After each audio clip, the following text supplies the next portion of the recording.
Hello, and welcome back to the Danielle Smith series. This is the 11th episode and the final chapter of our multi-part story.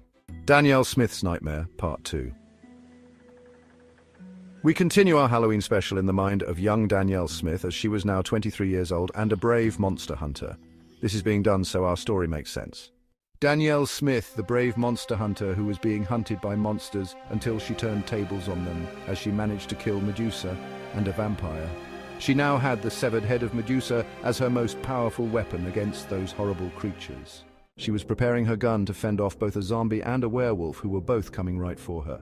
"You aren't going to bite or savage me or anyone else tonight, you ugly beasts," she yelled at them. She shot the zombie in the head, destroying its brain and killing it on the spot. She then turned her attention to the werewolf. "Kiss your hairy backside goodbye," she said, shooting him with a silver bullet which hit him in the heart, killing him instantly. As she ran on, she laid traps to other monsters pursuing her into falling for them, and lots of the monsters were stupid enough to fall for the traps and were blown to pieces.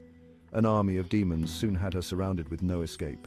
She pulled out all her holy paraphernalia and started forcing it upon them. She sprayed them with holy water, gave them Bibles, shoved crucifixes in their faces, got out her own Bible and started reading passages of it to the demons, watching as they all burned up and blistered before bursting into flames and combusting into ashes.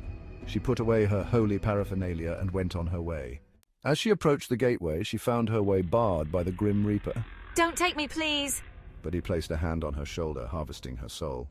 She woke in a cold sweat, screaming her head off. She looked around and was relieved to find out she was still 8 years old and was safe at home in bed.